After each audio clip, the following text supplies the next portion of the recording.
Hi friends, welcome to Shamee's kitchen. എല്ലാവർക്കും സുഖമാണല്ലോ. ഇന്നത്തെ നമ്മുടെ സ്പെഷ്യൽ വളരെ ടേസ്റ്റി ആയിട്ടുള്ള നല്ലൊരു സൈഡ് ഡിഷാണ്. ഇഡ്ഡലി ദോശയുടെ കൂടെയൊക്കെ നല്ല ബെസ്റ്റ് കോമ്പിനേഷൻ ആയിട്ടുള്ള ഒന്നാണ് കേട്ടോ.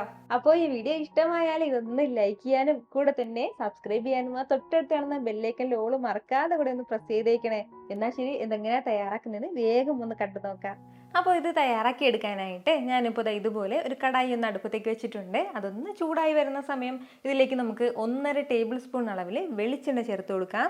എണ്ണ ഒന്ന് ചൂടായി വരുമ്പോഴത്തേക്കും പിന്നെ ഇനി ഇതിലേക്ക് വേണ്ടത് ഇതുപോലെ 1 ടീസ്പൂൺ അളവിൽ ഉഴുന്നും 1 ടീസ്പൂൺ അളവിൽ കടലപ്പരിപ്പ് എടുത്തിട്ടുണ്ട്. അത് ചേർക്കാവുന്നതാണ്.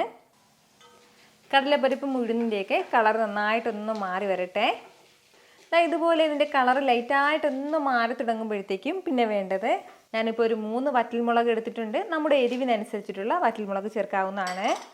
വറ്റൽമുളകും ചേർത്തിട്ട് ലൈറ്റായിട്ട് വീണ്ടും ഒന്ന് വഴറ്റി കൊടുക്കുക. ചെറുതായിട്ട് ഇതുപോലെ ഒന്ന് വഴറ്റി കഴിഞ്ഞാൽ പിന്നെ നമുക്ക് വേണ്ടത് ഒരു 4 ടേബിൾ സ്പൂൺ അളവിൽ ചിരകിയ തേങ്ങയും കൂടിയാണ്. തേങ്ങയും ചേർത്തിട്ട് വീണ്ടും എല്ലാം കൂടി ഒന്നുകൂടി മിക്സ് ചെയ്ത് കൊടുക്കുകയാണ്. ഇതുപോലെ എല്ലാം കൂടി ഒന്ന് യോജിപ്പിച്ച് കഴിഞ്ഞാൽ ഇനി നമുക്കിതിലേക്ക് ചേർക്കേണ്ടത് ഇതുപോലെ ഒരു 15ഓളം ചെറിയുള്ളി ഞാനിപ്പോൾ എടുത്തിട്ടുണ്ട്. ആ ചെറിയുള്ളി ചേർക്കാം. അത്യാവശ്യം വലുതാണെന്നുണ്ടെങ്കിൽ 10 എണ്ണം മതിയാവും. ചെറിയുള്ളി തന്നെ നമ്മൾ ഇതിലേക്ക് ചേർത്തേക്കണം, സവാള ചേർക്കരുത്. ചെറിയുള്ളിയും ചേർത്തിട്ട് വീണ്ടും എല്ലാം കൂടി ഒന്നുകൂടി ഒന്ന് യോജിപ്പിച്ച് കൊടുക്കാവുന്നതാണ്. നന്നായിട്ട് ചെറിയുള്ളി എല്ലാം ഒന്ന് വെന്ത് തുടങ്ങട്ടെ. ഒരല്പസമയം ഒന്ന് വഴറ്റി കൊടുത്തപ്പോഴത്തേക്ക് നമ്മുടെ ചെറിയുള്ളി എല്ലാം നന്നായിട്ട് തന്നെ ഒന്ന് വെന്ത് കിട്ടിയിട്ടുണ്ട്. ഈ ഒരു സമയം അത്യാവശ്യം വലിയ വെളുത്തുള്ളി അല്ലിയിൽ ഒരു 3 വെളുത്തുള്ളി അല്ലിയും കൂടി ചേർക്കുകയാണ്. കൂടെ തന്നെ ചെറിയ തക്കാളിയിൽ 2 തക്കാളി എടുത്തിട്ടുണ്ട്. വലുതാണെന്നുണ്ടെങ്കിൽ 1.5 തക്കാളി മതിയാവും. ഇതും കൂടെ ചേർത്തിട്ട് വീണ്ടും ചെറുതായിട്ട് എല്ലാം കൂടി ഒന്ന് വഴറ്റി കൊടുക്കാം. തക്കാളിയൊക്കെ ഒന്ന് ചൂടായി കിട്ടിയാൽ മതിയാവും. നന്നായിട്ട് വെന്തൊടയണം എന്നുള്ള ആവശ്യമില്ല. ഒരല്പസമയം ഒന്ന് വഴറ്റി കൊടുത്തപ്പോഴത്തേക്ക് നമ്മുടെ തക്കാളിയെല്ലാം നന്നായിട്ട് ഇനി ഒന്ന് വെന്ത് കിട്ടിയിട്ടുണ്ട്. ഇതുപോലെ ഒന്ന് വെന്ത് കഴിഞ്ഞാൽ പിന്നെ ഇനി നമുക്ക് വേണ്ടത് ഒരു കൈപ്പിടി അളവിൽ മല്ലിയില എടുത്തിട്ടുണ്ട്. ആ മല്ലിയില ചേർക്കാവുന്നതാണ്. കൂടെ തന്നെ ഇതിന് ഇത്രയും ആവശ്യമായിട്ടുള്ള ഉപ്പും കൂടി ചേർക്കാവുന്നതാണ്. ഉപ്പും ചേർത്തിട്ട് എല്ലാം കൂടി വീണ്ടും ഒന്ന് മിക്സ് ചെയ്ത് യോജിപ്പിച്ച് കൊടുക്കാം.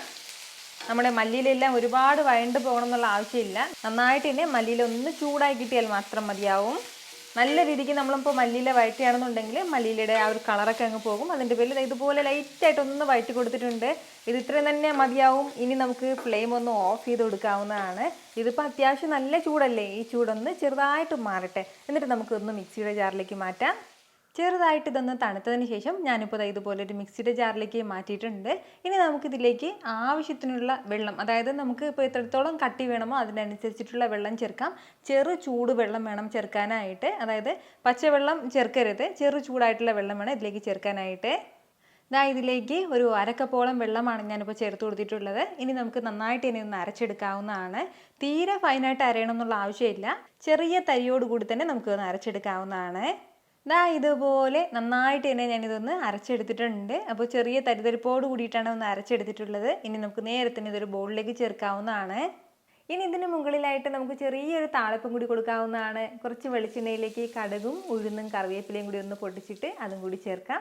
എന്നിട്ട് നന്നായിട്ടൊന്ന് മിക്സ് ചെയ്തിട്ട് നമുക്ക് ഇഡ്ഡലിയുടെ കൂടെയാണെന്നുണ്ടെങ്കിലും ദോശയുടെ കൂടെയോ നമുക്ക് ഇഷ്ടമുള്ള എന്തിൻ്റെ കൂടെ വേണമെന്നുണ്ടെങ്കിലും നല്ല സൂപ്പറായിട്ട് നമുക്ക് സൈഡായിട്ട് എടുക്കാവുന്നതാണ്.